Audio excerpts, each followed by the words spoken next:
속담에 든 자리는 몰라도 난 자리는 안다, 이런 말이 있어요. 든 자리는 몰라도 난 자리는 안다. 이 무슨 말인가 하면, 사람이 곁에 같이 있을 때는 몰랐는데 그 사람이 떠나게 되면 빈 자리가 느껴진다, 이런 뜻입니다. 아내가 며칠 이렇게 친구들하고 같이 어디 여행 갔는데, 그때 제가 정말 그런 감정이 느껴지더라고요. 함께 있을 때는 잘 몰랐는데 밤이 되고 이제 애들이 저녁 먹고 자는 시간 되니까 집안이 썰렁하더라고요. 속담에 그런 말이 있지요. 우리가 사람이 든 자리는 몰라도 난 자리는 안다. 참 살면서 자주 우리가 경험하게 되는 그러한 느낌이 되겠습니다. 오늘 말씀에서 우리가 아브람이라는 사람을 또 보게 되는데, 당시 아브람이 느꼈을 심정이 이와 같습니다. 여러분 14절 앞부분 보시면 말씀이 이렇게 나오는데요. 롯은 아브람의 조카입니다. 롯이 아브람을 떠난 후에, 이렇게 말씀이 시작이 됩니다. 롯이라는 이 사람은요, 아브람이 우르에서 출발해서, 우르는 아브람의 고향이지요. 메소포타미아의 남쪽에 있는 그 아브람의 고향이 우르지요. 우르에서 출발해서 하란에 잠시 머물다가 하란에서 또 가나안 땅까지 들어올 때 늘 함께 했던 사람이 바로 이 조카인 이 롯이라는 사람이에요. 롯. 자, 그런데 이 롯이 지금 아브람을 떠났다라는 거예요. 이 롯은 아브람과 함께 있을 때 아브람에게서 굉장히 의지하고 싶은 사람이지요. 왜냐하면 아브람은 자식이 없었거든요. 결혼했는데 아내가 불임이다 보니 자식이 아직 없습니다. 그러니 낯선 땅을 여행할 때마다 늘 의지할 수 있는 사람 누구겠습니까? 그 유일한 혈육인 그 조카지요. 근데 이 사람이 지금 아브라함을 떠났다는 거예요. 왜 떠났을까요? 이유가 있습니다. 아브라함이 이 조카 롯을 떠나 보냈습니다. 아브라함과 롯에게는 각각 자신들이 가지고 있는 가축대가 있었어요. 자, 그런데 이 가축대가 점점 시간이 지나면서 불어나게 돼요. 많은 가축을 가지게 됩니다. 많은 가축을 가지고 이렇게 살아가려면 반드시 넓은 초원이 있어야 되고 또 넉넉한 물이 있어야 되지요. 그래야 가축들이 풀을 뜯어먹고 물을 마실 수 있지 않습니까? 그런데 이 아브람과 롯이 머물고 있는 그 지역이 베델이라는 지역인데, 그곳에서 이 사람들이 살아가기에는 이 초원이 부족한 거예요. 물도 부족한 거예요. 문제를 해결하기 위해서 아브람이 롯에게 이렇게 너는 이 사방을 둘러보고 가장 좋은 곳을 선택해서 그곳으로 들어가서 정착해라. 우리 이제 서로 갈라지자 라고 말하게 됩니다. 그래서 아브라함은요, 이 문제를 해결하기 위해서 중요한 것은 조카 롯에게 먼저 내가 좋은 곳을 선택해라 라고 선택할 수 있는 그 권한을 줍니다. 자, 그러면 이 롯이라는 사람이 제가 그래도 삼촌보다 나이도 젊고 혈기왕성하니 삼촌이 먼저 좋은 곳을 선택하십시오 라고 말할 수도 있을 법한데, 그렇게 하지는 않습니다. 롯은 사방을 둘러보고 물도 풍족하고 초원도 쫙 펼쳐져 있는 그 요단강 지역을 선택하게 됩니다. 그래서 롯과 아브라함이 갈라지게 돼요. 헤어지게 됩니다. 조카를 떠나보낸 아브라함의 심정이요, 많이 허전했을 것입니다. 어느 정도의 위기감도 느꼈을 것이에요. 있을 때는 잘 몰랐는데 막상 조카가 떠나니 그의 빈자리가 크게 안겨왔을 것입니다. 아브라함이 이처럼 무거운 마음을 안고 있을 때 그때 하나님이 찾아오십니다. 하나님은 그에게 귀한 약속을 주시는데요. 제가 말씀 찾아 읽겠습니다. 자, 14절부터 16절 제가 받들어 읽겠습니다. 롯이 아브라함을 떠난 후에 여호와께서 아브라함에게 이르시되 너는 눈을 들어 너 있는 곳에서 북쪽과 남쪽 그리고 동쪽과 서쪽을 바라보라. 보이는 땅을 내가 너와 네 자손에게 주리니 영원히 이르리라. 16절 내가 네 자손이 땅의 티끌 같게 하리니 사람이 땅의 티끌을 능히 셀 수 있을진데 내 자손도 세리라. 네. 하나님께서 아브라함에게 찾아오셔가지고 어떤 말씀하고 계십니까? 굉장한 약속의 말씀하고 있지요. 동서남북 바라보게 하시고 내가 바라본 그 모든 땅을 너에게 주겠는데 너와 내 후손이 그 땅에서 영원히 살게 될 것이다. 이렇게 땅과 관련된 약속의 말씀하시고요. 이어서 너의 후손이 지면의 먼지처럼 많을 것이다. 이렇게 또 약속의 말씀을 주십니다. 하나님의 약속은 아브라함이 하나님의 부르심을 처음 받을 때부터 시작해서 지금까지 동일하게 이어지고 있습니다. 조금 제가 설명해 드리고 싶은데 하나님은 메소포타미아의 우르에 있던 아브라함을 처음으로 부르실 때 내가 보여줄 땅으로 가라 이렇게 말씀하셨습니다. 이때 땅에 대한 약속이 나와요. 자, 그리고 하나님은 우르를 떠나 하란에 들어간 아브라함을 부르실 때에는요, 땅과 자손에 대해서 약속해 주셨습니다. 그리고 그가 하란을 떠나서 가나안 땅 세겜이라는 곳에 들어왔을 때 그때도 하나님께서 땅과 자손에 관해서 약속해 주셨습니다.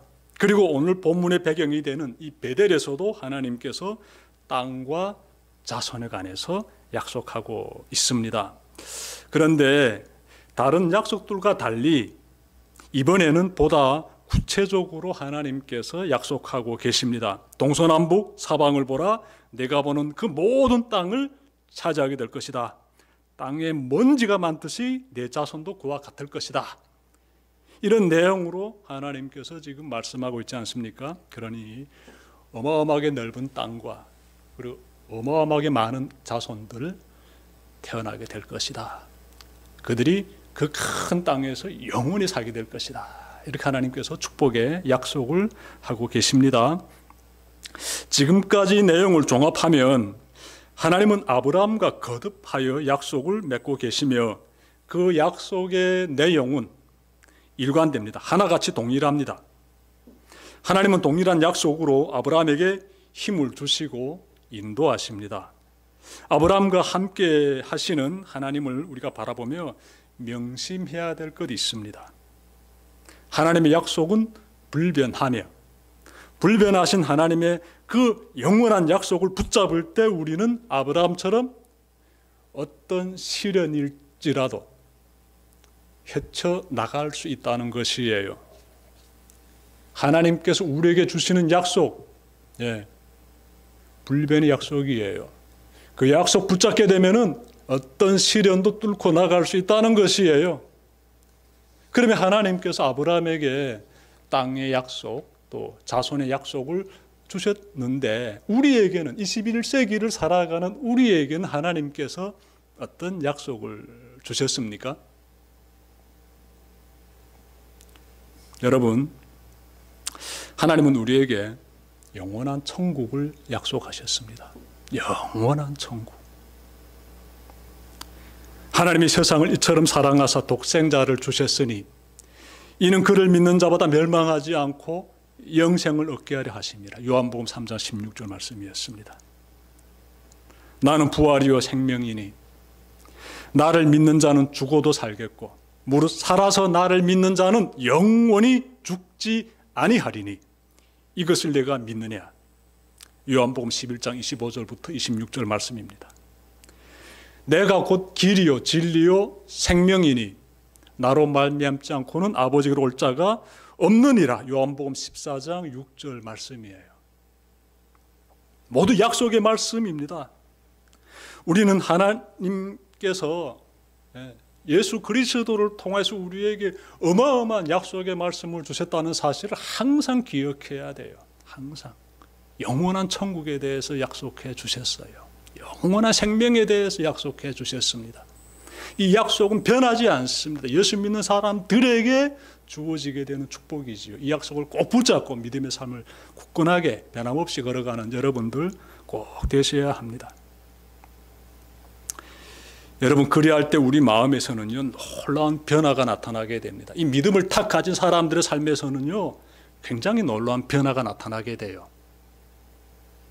어떤 시련 가운데서도 부정적인 생각을 갖고 주저앉아서 낙심하지 않습니다. 믿음을 가진 사람들은요 굉장히 긍정적인 생각을 가지고 시련을 뚫고 나갑니다. 왜냐하면 약속이 있으니까. 하나님이 나와 함께 하시기 때문에 내가 할 수 있다는 긍정적인 마음을 가지고 그거 안 되는 일인데, 불가능한 일인데, 이런 두려움의 문제들을 어떻게 뚫고 나가버립니다. 놀라운 변화들이죠. 믿음의 사람 갈렙을 보십시오. 이 갈렙이란 사람은요 정말 믿음이 담대하고 우리가 참 본받아야 되는 아주 훌륭한 사람이에요. 이 갈렙은 거인족이 살고 있는 이 거인족, 성경 보게 되면 당시에 이 아낙 자손이라고 키 크고 힘도 센 이런 용사들이 있었습니다. 이 사람들이 살고 있는 헤브론이라는 성을요 점령하기 위해서 이 갈렙이 이렇게 말합니다. 여호와께서 말씀하신 이 산지를 지금 내게 주소서. 하나님의 약속을 붙잡는 거예요. 여호와께서 말씀하신 이 산지를 지금 내게 주세요. 어마어마한 믿음이에요. 하나님의 약속을 붙잡고 눈앞의 현실은요 정말 만만치 않습니다. 강한 힘을 가진 자들이 성을 딱 차지하고 있는데 저 성을 내게 달라고 내가 들어가서 저 성을 차지하겠다는 거예요. 이어지는 내용 보게 되면요 이 갈렙이 그 성을 점령합니다. 대승을 거둬요. 약속대로 이루어지는 삶을 살아냅니다. 약속대로 이루어지는 삶. 하나님의 약속은 반드시 이루어진다는 그 믿음이 아브라함에게도 있었으며 이 갈렙에게서도 나타났으며 여러분에게서도 나타나기를 바랍니다.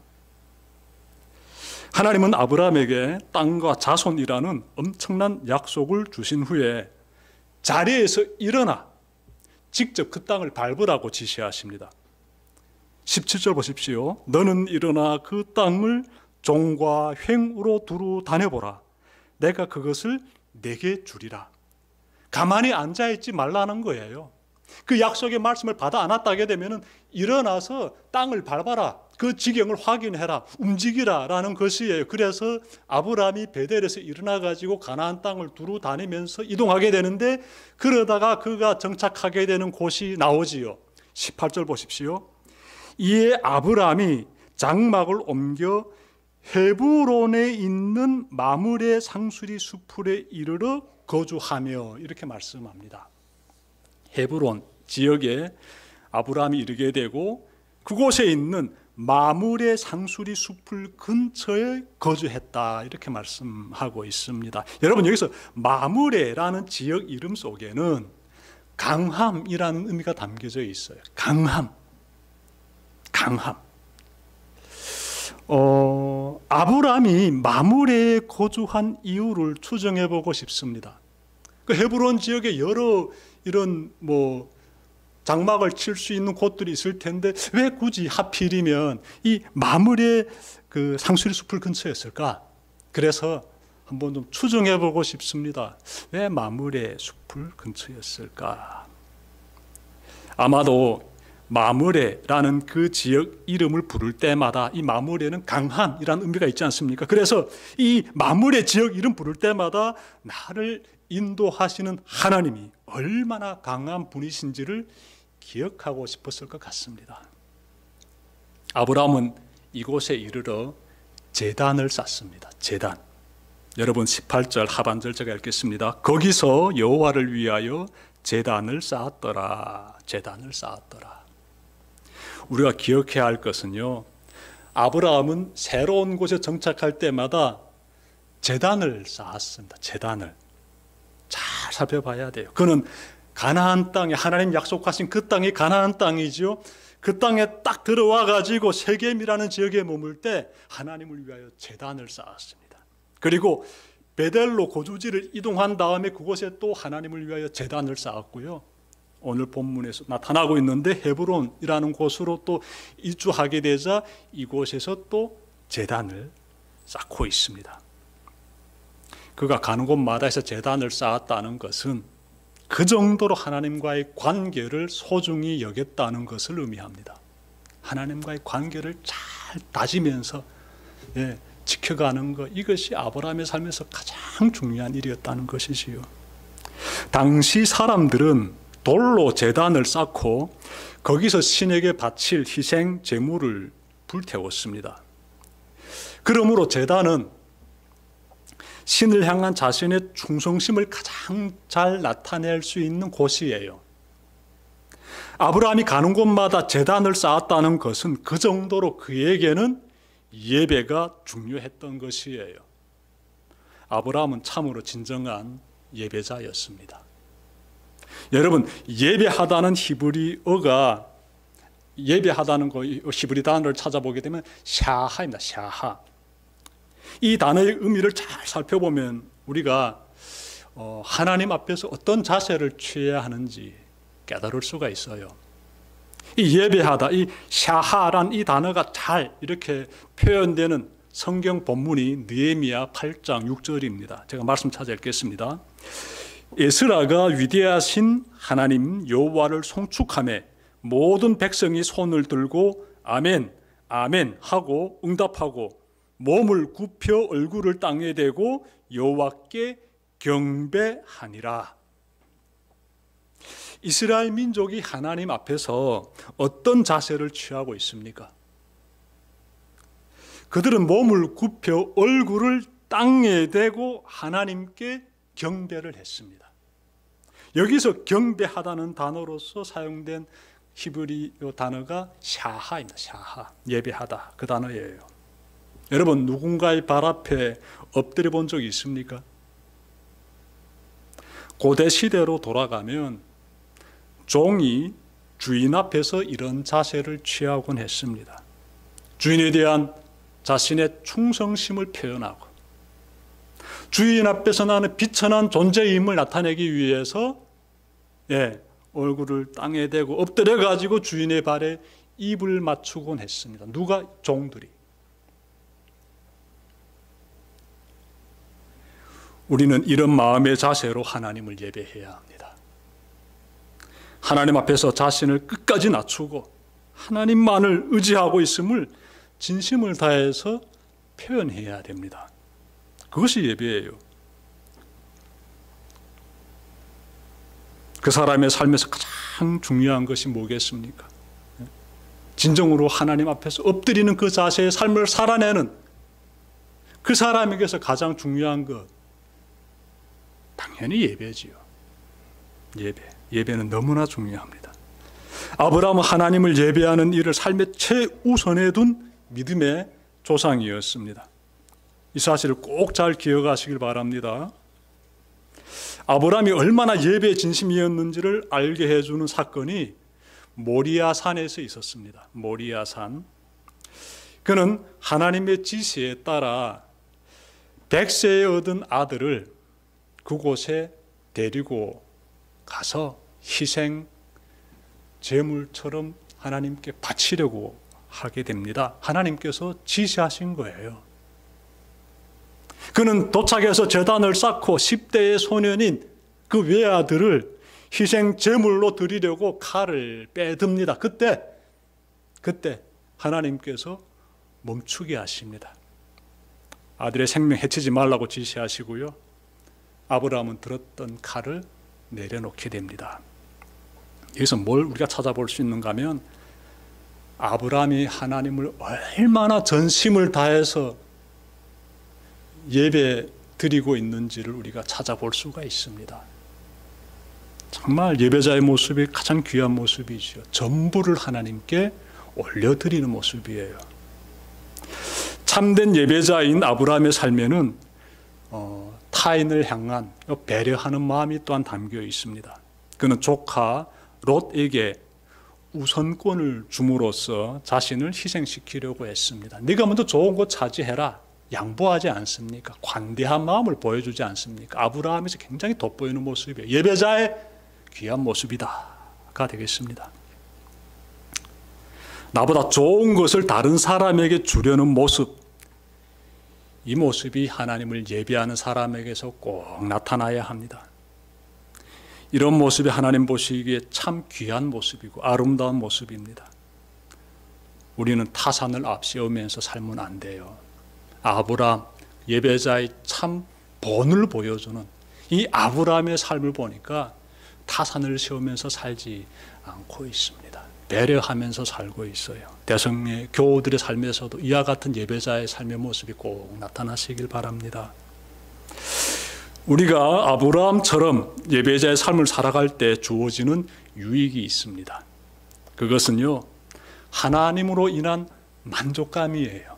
여러분이 다윗 보십시오. 다윗이요, 이렇게 고백했습니다. 주의 앞에는 충만한 기쁨이 있고 주의 오른쪽에는 영원한 즐거움이 있나이다. 막 넘쳐나지 않습니까? 이 다윗의 영혼이 막 얼마나 감격으로 충만함 가운데서 이렇게 차오르고 있는지 느껴지지 않습니까? 주의 앞에는 충만한 기쁨이 있고 주의 오른쪽에는 영원한 즐거움이 있습니다. 하나님을 예배하는 자의 심령에서 이와 같은 감격이 솟구쳐 나오게 됩니다.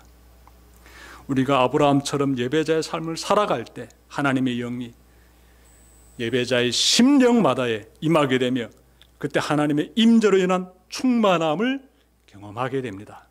정말 이보다 더 복된 삶은 없습니다. 이런 삶을 누리는 여러분들 되시길 바랍니다. 말씀 마치려고 합니다. 오늘은 변함없는 축복의 약속으로 아브라함에게 찾아오신 하나님과 전심으로 하나님을 예배하고자 제단을 쌓는 아브라함의 모습을 전해드렸습니다. 여러분의 삶에서도 이와 같은 역사가 이어지기를 바랍니다. 하나님의 구원의 약속과 그 귀한 약속에 참된 예배로 감사드리는 대성의 모든 교우들 되시기를 주님의 이름으로 축원합니다. 기도드립시다.